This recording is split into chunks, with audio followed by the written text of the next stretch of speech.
Ladies and gentleman, आपको welcome कहता हूँ आईफैक्टनर के लर्निंग वीडियो ट्यूटोरियल में। आज के वीडियो ट्यूटोरियल में हम इंग्लिश के वर्ड प्रोविज़न के डिफरेंट यूजेस को जानेंगे, इसके मीनिंग को समझेंगे और देखेंगे कि प्रोविज़न को नाउन के तौर पर कैसे यूज़ करते हैं और इस प्रोविज़न को वर्ब के तौर पर कैसे यूज़ किया जाता है। हम डिफरेंट मीनिंग को समझते हुए डिफरेंट इंग्लिश में सेंटेंसेस बनाएंगे और उनकी ट्रांसलेशन करेंगे हिंदी और उर्दू में। ट्यूटोरियल ज़रा गौर से सुनिएगा क्योंकि आखिर में होगा एक छोटा सा टेस्ट। तो शुरू करते हैं जी अपना आज का इफेक्टनर का learning video tutorial. Like, share, subscribe. Ifactner.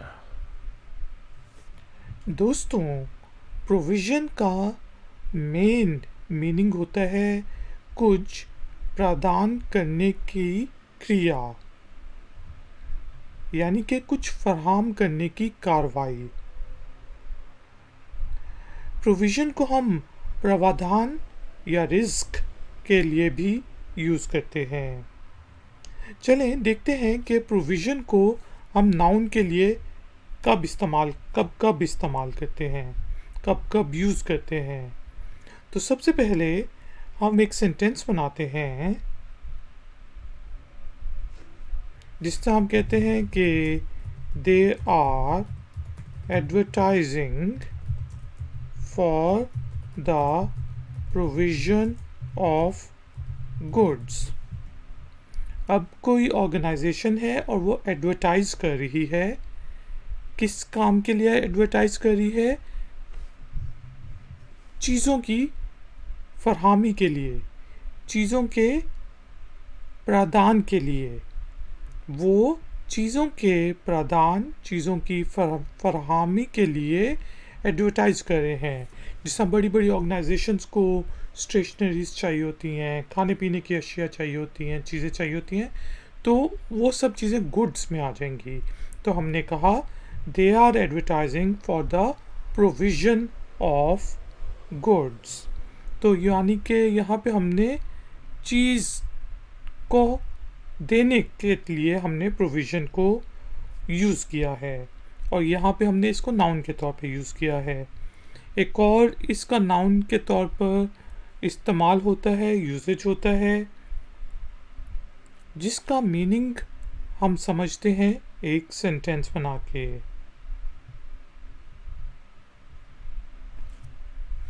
जिससे हम कह सकते हैं we are low on provisions. तो यहाँ पे प्रोविजंस को हमने सप्लाई के लिए यूज़ किया है कि हमारे पास चीज़ें कितनी रह गई हैं, यानी कि यहाँ पे है we are low on provisions का मीनिंग है कि हमारे पास चीज़ें कम रह गई हैं।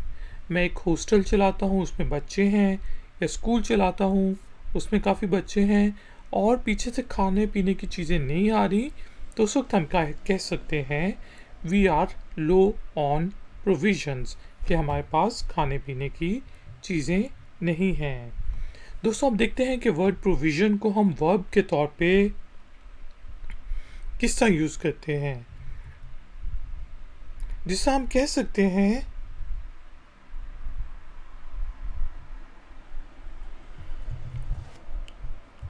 who is responsible for provisioning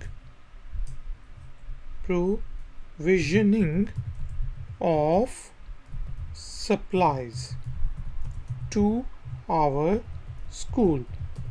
कि भाई पहले मैंने कहा we are low on provisions और फिर मैं सवाल पूछता हूँ कि भाई कौन चीज़ें हमें प्रदान करता है, कौन चीज़ें हमें फराहम करता है, कौन चीज़ें हमें प्रोवाइड करता है।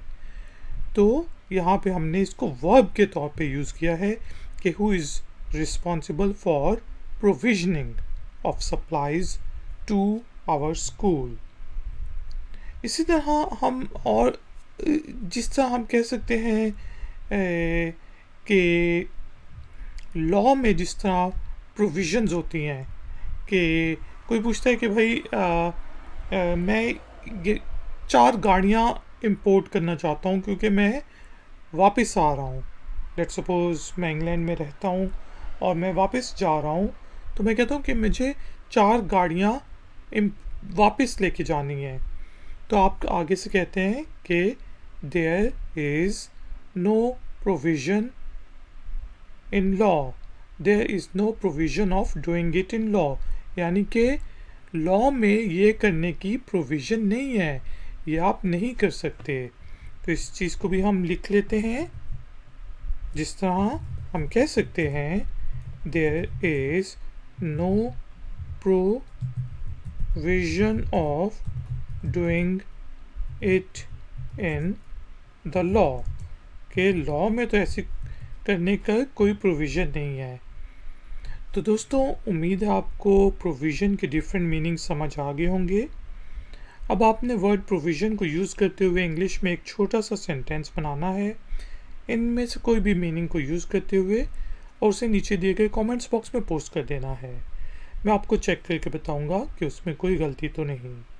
वीडियो पसंद आई है तो लाइक का बटन ज़रूर प्रेस करें। चैनल को सपोर्ट करने के लिए चैनल को सब्सक्राइब करें और हो सके तो वीडियो को शेयर करें। मैं हूँ iFactner, मिलूंगा आपसे एक और नए वीडियो ट्यूटोरियल में। Until then, take care, keep learning, keep enjoying. Good day.